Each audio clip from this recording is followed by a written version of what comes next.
네, 오늘 이 아침 저들에게 주신 하나님의 말씀은 시편 117편 1절과 2절, 2절 말씀입니다. 네, 함께 한 목소리로 합독하시겠습니다. 너희 모든 나라들아 여호와를 찬양하며 너희 모든 백성들아 그를 찬송할지어다. 우리에게 향하신 여호와의 인자심이 크시고 여호와의 진실하심이 영원함이로다. 할렐루야. 아멘. 이는 하나님의 말씀입니다. 해마다 이제 연말이 되면요, 한국에 있는 대학 교수들을 대상으로 설문을 합니다. 그래서 그 해를 대표하는 사자성어가 뭐냐. 그래서 뭐 또 이 교수들뿐만 아니라 뭐 곳곳에서 그냥 그 해의 단어, 뭐 사자성어, 뭐 낱말 이런 걸 가지고 이제 신문방송에서 이렇게 공표를 하게 되는데요. 그렇다면 2025년도 한 해 동안의 사자성어는 무엇이었을까? 한번 보시기를 원합니다. 한번 다 같이 읽겠습니다. 변동불허. 이게 무슨 뜻입니까? 세상이 잠시도 멈추지 않고 끊임없이 흘러가면서 변한다. 2025년 한 해 딱 맞는 그런 사자성어가 아닌가 그런 생각을 해보게 됩니다. 이 변동불허라는 이 말을요, 동양 철학자인 서울대학교 자유전공학부 양일모 교수가 이것을 이제 이 사자성어를 추천했다고 합니다. 근데 이런 말을 했대요. 한번 잘 보십시오. 올해뿐만 아니라 한국의 현대사는 격동의 연속이었다. 격변하는 시대에는 우왕좌왕하기 십상이다. 원칙이 없으면 이해타산에 따라 부화내동하기 쉽다. 유난히 급변하는 한국에선 변화하는 현실에 추종할 것이 아니라 그 다음 뭐라고 합니까? 변하지 않는 원리의 탐구에 힘써야 한다. 이 세상은요, 지금 뭐 단순히 그냥 시간이 빨라지고 또 급변하는 게 아니라 격변의 시대로 나아가고 있습니다. 급변과 격변은 분명히 다르죠. 단순히 빠르게 변화하는 것을 넘어서서 기존의 질서가 뒤흔들릴 정도로 큰 변화가 계속해서 일어나고 있기 때문인 것이죠. 그런데 이러한 격변하는 시대에도요, 영원히 변치 않는 것이 있습니다. 그리고 이는 격변의 시대를 살아가는 우리로 하여금 흔들리지 아니하도록 중심을 잡아주는 그러한 역할을 한다고 할 수가 있겠습니다. 도대체 그것이 무엇일까요? 오늘 보면 시편 117편은요, 단 2절로 이루어져 있습니다. 그래서 성경 퀴즈에도 많이 나오죠. 성경에서 가장 짧은 절들로 이루어진 장은 어디입니까? 그러면 시편 117편. 가장 긴 곳은 어디예요? 시편 119편. 176편절로 이루어져 있죠. 어마어마한 차이입니다. 근데 중요한 것은요, 비록 이렇게 짧은 그러한 장이지만 이 세상에서 가장 크고 영원한 것을 담아내고 있는 것이 바로 이 시편 117편입니다. 그렇게 시편 기자는 이를 행하시는 여호와를 찬양하고 찬송하라고 외치고 있습니다. 아니, 명령을 하고 있어요. 그래서 찬양하라 이 단어를 보면 2인칭 복수 형태로 사용되는 것을 보게 됩니다. 너희는 찬양하라. 근데 여러분, 찬양은 명령한다고 할 수 있는 건가요? 물론 억지로 찬양하라 그러면은 뭐 할 수는 있겠죠. 하지만 참된 찬양은 무엇입니까? 자신의 마음에 감사와 감동과 감격과 기쁨이 넘쳐남으로 자연스럽게 나오는 것이 찬양이잖아요. 만약 마음속부터 우러나오는 찬양이 아니라면 그것은 거짓 찬양이요, 껍데기뿐만의 찬양이라고 할 수가 있을 것입니다. 자, 그렇다면 시편 기자는 왜 찬양하라고 명령하고 있을까? 오늘 본문 말씀 다시 한번 보겠습니다. 1절입니다. 너희 모든 나라들아 여호와를 찬양하며 너희 모든 백성들아 그를 찬송할지어다. 왜요? 그 이유가 2절에 나옵니다.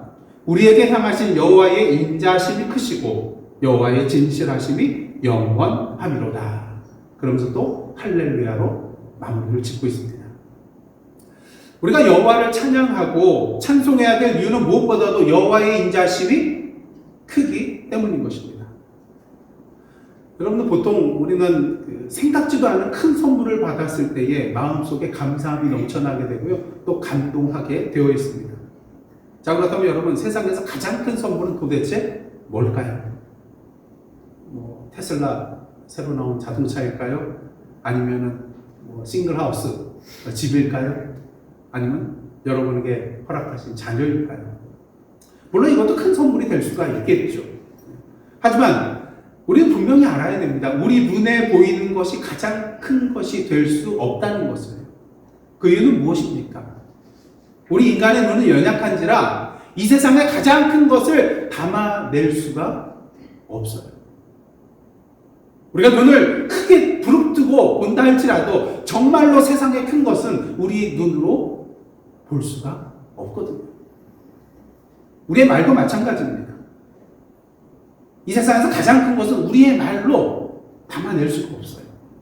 그러면 가장 큰 선물은 도대체 뭘까요? 하나님께서 우리에게 주시는 사랑이라고 할 수가 있겠습니다. 우리 찬송가 가사 중에 이런 거 있잖아요. 그 크신 하나님의 사랑, 그 다음 뭐죠? 말로 다 형언 못하네. 그 다음에 뭡니까?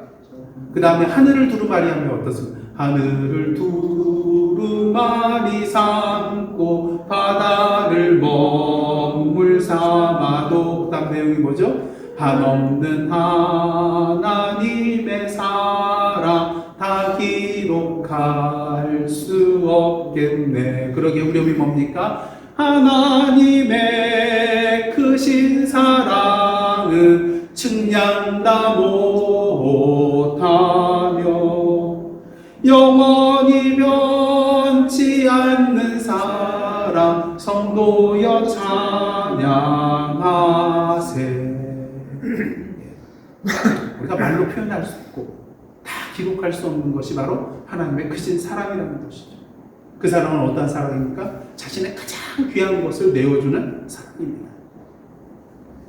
그리고 오늘 말씀에 여호와의 인자심이 크다고 하였는데 여기서 인자심이라는 단어는 어떤 단어를 쓰냐면 헤세드라는 단어를 씁니다. 이 헤세드는 다양한 뜻으로 번역이 됩니다. 뭐 인자, 자비, 긍휼, 은혜, 또 사랑으로 번역이 되는 것이 바로 헤세드의 사랑이라는 단어입니다. 그래서 기본적으로 이 헤세드라는 단어는 하나님께서 우리를 향하여 베풀어 주시는 사랑을 나타낼 때에 이 헤세드라는 표현을 많이 사용하는 것을 우리가 보게 되죠. 자, 그렇다면 우리를 향하신 이 하나님의 사랑은 구체적으로 어떤 사랑입니까? 사도 바울은 로마서 5장 8절을 통해서 이러한 말을 하고 있습니다. 우리가 아직 죄인 되었을 때에 그리스도께서 우리를 위하여 죽으심으로 뭘 확증했어요? 하나님께서 우리에 대한 자기의 사랑을 확증하셨습니다. 예, 하나님의 그 크신 사랑은 구체적으로 무엇인가? 바로 사랑하는 자신의 독생자 아들 예수 그리스도를 우리를 위하여 십자가에 내어주신 그러한 사랑이라는 것이죠.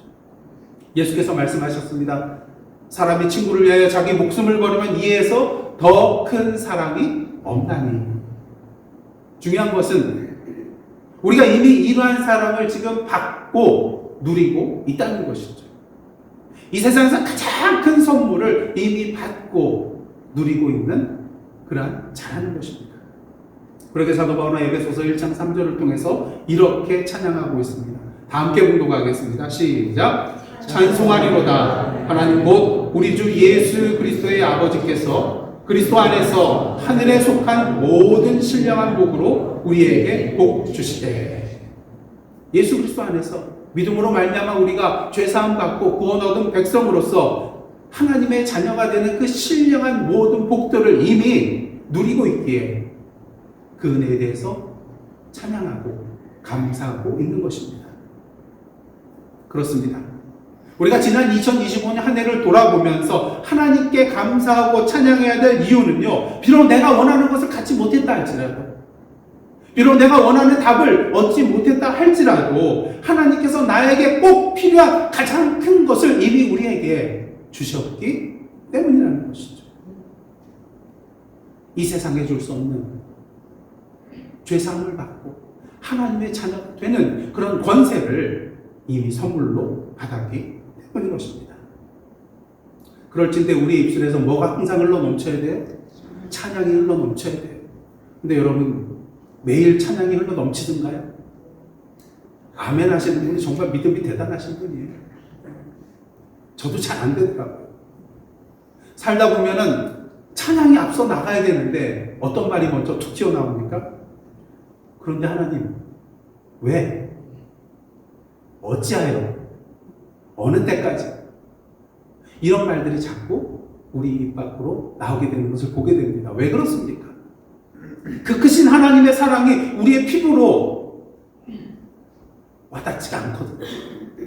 잘 느껴지지가 않거든요. 만약 하나님께서 나를 사랑하신다면 왜 아직도 우리의 현실의 문제가 이렇게 표착 상태에 있고 해결되지 않고 그대로 남아있는지 의문이 듭니다.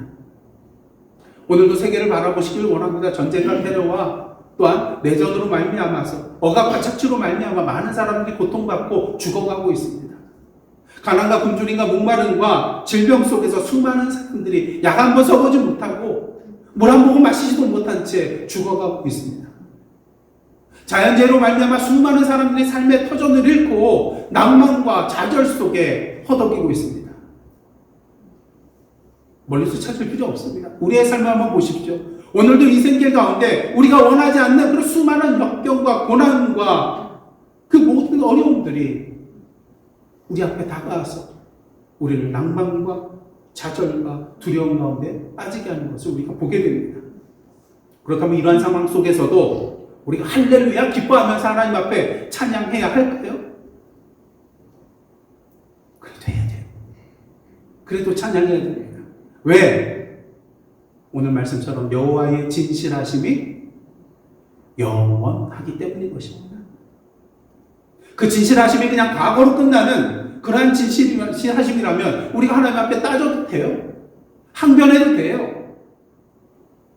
하지만 그 하나님의 진실하심은 영원하기 때문에 오늘도 우리는 그럼에도 불구하고 하나님의 이름을 찬양하며 나가야 된다는 것입니다. 오늘 말씀에 쓰인 여호와의 진실하심이 영원하다고 할 때 이 진실하심이라는 단어는요, 에메트라는 그런 단어를 쓰고 있습니다. 한번 보여주시죠. 세계 자음으로 이루어진 그런 단어인데요. 히브리어는 어디서부터 어디로 읽습니까? 오른쪽에서부터 왼쪽으로 읽습니다. 전에도 한번 말씀드렸죠. 이 에메트의 단어는 첫 번째 글자가 알렙이어서 히브리어 알파벳의 가장 첫 번째 글자예요. 그 다음 요 왼쪽의 타우는 히브리어 알파벳 가장 마지막 글자예요. 그러면 이제 중간에 있는 맴, 벌써 답을 얘기해버렸네요. 이 맴이라는 단어는 어디에 나올까요? 바로 중간에 나오는 알파벳입니다. 그래서 이 진실이라는 뜻은 이 글자만 봐도 우리가 분명히 이해가 돼요. 그 의미가 뭘까요? 진실함이란 처음부터 끝까지 변함없이 똑같은 것이 진실함이라는 거예요. 이러한 진실하심이 누구의 진실하심이에요? 바로 우리 여호와 하나님의 진실하심이라는 것입니다. 약속하여 주신 그 말씀을 처음부터 끝까지 신실하게 지키시는 하나님이시라는 것이죠.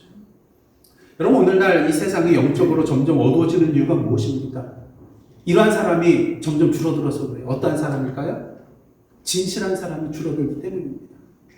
특히 정치, 경제, 문화, 사회, 종교 등 여러 영역에서 우리가 믿고 기대하는 그런 사람들마저 어떻습니까? 그들의 진실함이 무너져 내리고 있는 것을 분명히 목도하고 있다는 것이죠. 그만큼 변함없이 한결같음을 유지한다는 것은 결코 쉬운 일이 아닌 것입니다. 하지만 우리 여호와 하나님은 참으로 진실하신 분이십니다.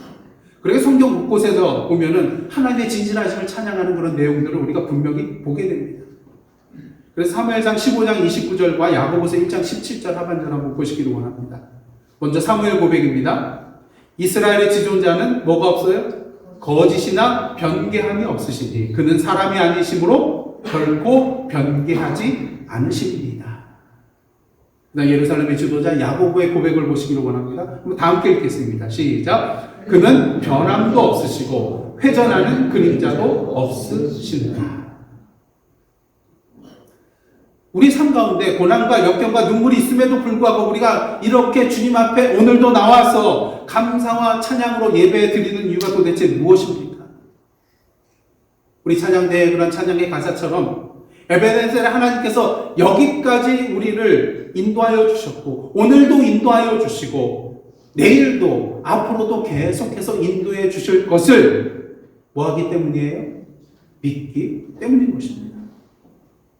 사실 저와 여러분은 이러한 하나님의 진실하심을 이미 맛보고 경험한 자예요. 여러분도 과거를 한번 돌아가 보시기를 원합니다. 어떤 모양이든지 간에 하나님께서 해결해 주시지 않은 일이 있던가요? 그래서 기준은 내가 원하는 대로는 아닙니다. 어찌되었던 간 하나님께서 해결해 주시지 않았던가요? 어제 예양구역 구역 예배를 참석을 했었는데요. 이제 마지막 시간에 서로를 위한 그런 기도 제목을 나누는 그런 시간을 가졌습니다. 근데 그때 한 권사님께서 이런 말씀을 하시더라고요. 몇 년 전에 구역 예배 시간을 통하여 기도 제목을 나눴었는데 지금 보니까 하나님께서 다 이루어주셨다. 할렐루야. 저도 기억나요. 그 권사님께서 기도 제목 낸 거 저도 항상 메모를 하고 기도를 했었거든요. 근데 진짜 몇 년 전에 그 기도 제목을 생각하니까 다 이루어주시더라고요. 그때는 이루어질까 아닐까 아마 의심하지 않으셨을 거예요. 믿음으로 기도하셨기에 또 하나님께서 선하신 길로 인도해 주실 줄 믿습니다. 물론 우리 기도 제목 가운데는요, 아직도 해결되지 않고 그대로 남아있는 문제들이 있을 수 있습니다. 계속된 고난과 역경과 힘든 그런 문제로 말미암아 우리의 눈물이 마를 날이 없을 수도 있을 것입니다. 하지만 그럼에도 불구하고 우리는 여호와 하나님을 찬양할 수 있습니다. 왜? 우리 하나님은 진실하신 분이기 때문인 것이죠. 결국에는 가장 선한 길로 우리를 인도해 주실 것이기 때문인 것입니다. 믿음을 바라는 것들의 실상이요 보지 못하는 것들의 증거라고 하였습니다. 지금은 보이지는 않아도 만질 수는 없어도 믿음 가운데 볼 수 있고 믿음 가운데 만질 수 있게 된다는 것이죠. 바라기는 세상 사람들은 믿을 수 없지만 때론 나 자신도 믿을 수 없지만 진실하신 여호와 하나님을 오늘도 믿음의 눈으로 바라보며 주님께서 우리의 상황을 역전시켜 주시고 그리 아니하실지라도 우리를 위하여 예비해 놓으신 가장 선하신 길로 인도해 주실 것을 믿음으로 붙잡고 오늘도 찬양하며 감사하며 나아가는 저와 여러분의 모습이 되기를 간절히 원합니다. 왜요? 그 하나님의 크신 인자하심과 영원한 진실하심이 누구를 향한 거예요? 바로 우리를 향한 것이기 때문인 것입니다. 오늘 시편 기자는 여호와의 인자하심과 진실하심이 바로 우리를 향하신 여호와의 인자하심과 진실하심이라고 분명히 선포하고 있습니다. 무엇을 말하나요? 그 인자하신 하나님께서, 진실한 하나님께서 오늘도 우리를 그냥 내버려 두지 않으시고 고개를 들어 우리를 보고 계시다는 거예요. 그 하나님께서 오늘도 우리와 동행하고 계시다는 것입니다. 오늘도 우리를 인도하고 계시다는 것이죠. 여러분들, 아주 어린 아기가 궁극적으로 마음의 평안을 누릴 때는 언제일까요? 좋아하는 장난감을 이만큼 쌓아놓으면 마음의 평안을 얻을까요? 맨날 먹고 싶어하는 맛있는 과자들을 이렇게 수북히 쌓아놓으면 기쁘고 마음에 참된 평안을 얻을까요? 물론 그럴 때도 있겠죠. 하지만 아기들이 궁극적으로 참된 평안을 누릴 때는 언제입니까? 사랑하는 엄마가 옆에서 환하게 웃고 있을 때, 그리고 그 품 안에 복이 안겨 있을 때입니다. 아무리 많은 장난감을 쌓아둔다 할지라도, 아무리 맛있는 과자들을 그냥 산더미같이 쌓아놓는다 할지라도 옆에 엄마가 없다는 것을 이 아기가 알 때 어떻게 됩니까? 그 과자와 또 그 모든 기쁨들, 평안함이 다 사라지고 엄마 없다는 그 사실에 두려워하며 떨며 울기 시작합니다. 그런 의미에서 여러분은 어떠할 때 마음이 평안하신가요? 다윗은 분명히 고백합니다. 여호와는 나의 목자시니 내게 부족함이 없으리로다. 물질적으로 부족함이 없어서요? 대적들이 다 물러갔기 때문에요? 고난과 역경이 그의 앞길에 다 사라져서요? 그게 아니죠. 어떤 상황이 되었든 내 평생의 선하심과 인자하심이 반드시 나를 따르리라는 믿음이 있었기 때문인 것입니다. 자신을 사랑하는 하나님의 그 손길이 언제 어디서나 신실하게 자신과 함께 하실 것이라는 믿음이 있었다는 것이죠. 요즘 계속해서 듣는 그런 찬양이 하나 있는데요. Goodness of God라는 그런 찬양인데, 하나님의 선하심이라는 그런 제목으로 우리나라에 이제 번역이 돼서 여러 가지 번역본이 있는데요. 이 곡을 들으면 참 멜로디도 좋지만 더 좋은 것은 이 찬양의 가사입니다. 이 가사를 통해서 저는 어제도 오늘도 그리고 내일도 변치 않고 신실하게 우리를 사랑하여 주시는 그 하나님을 다시 한번 바라보게 되더라고요. 그리고 한 걸음 더 나아가 어제도 오늘도 그리고 내일도 변치 않고 그 주님을 찬양하는 삶을 살아가겠노라고 다시 한번 주님 앞에 결단하게 되더라고요. 이 시간 이 찬양의 가사를 소개해 드릴 때에 이 찬양의 가사가 2025년을 마무리하는 저와 여러분의 고백이 되기를 원합니다. 또한 2026년 새해에도 변함없이 주님을 찬양하는 삶을 살겠노라고 다시 한번 주님 앞에 결단하는 시간 되시기를 간절히 원합니다. 이 시간 가사를 전해드릴 때에 한번 이 가사의 내용을 가지고 묵상하시기를 원합니다.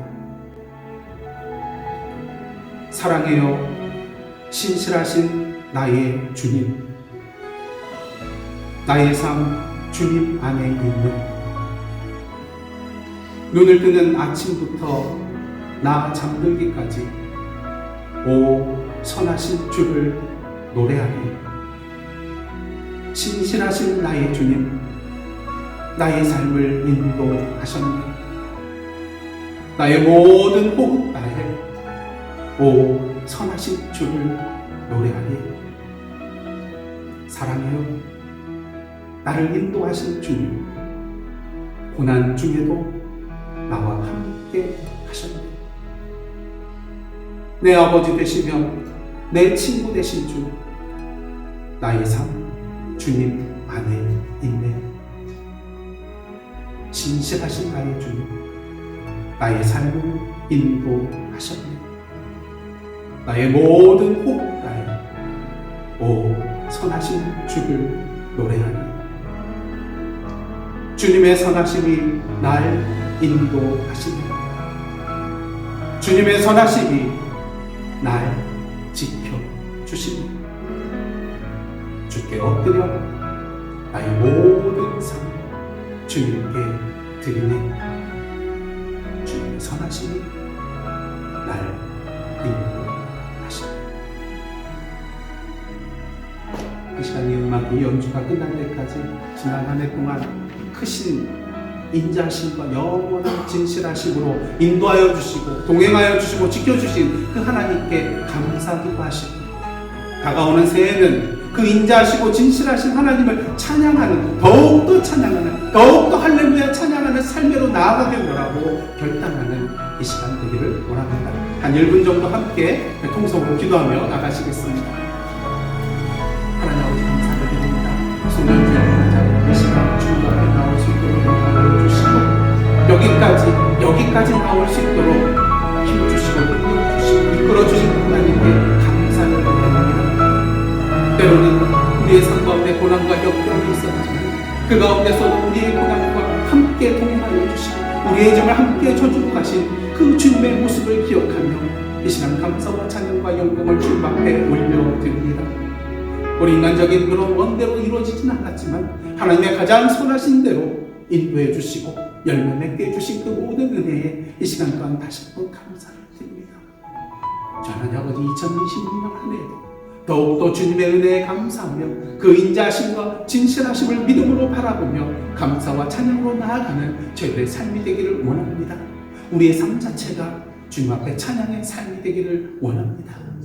아버지 함께하여 주시고 인도하여 주옵소서. 하나님, 변동불고에 급변하는 지난 한 해 동안 저희들로 흔들리지 않고 여기까지 오게 하여 주신 하나님의 인자심과 진실하심에 감사드립니다. 바라기는 오늘 시편 117편의 찬양, 우리에게 행하신 여호와의 인자심이 크시고 여호와의 진실하심이 영원하미로다. 할렐루야. 이 찬양의 시간, 저희들의 노래와 삶의 고백이 되게 하여 주옵소서. 어제도 오늘도 그리고 내일도 예수님의 이름으로 기도드리옵나이다. 아멘.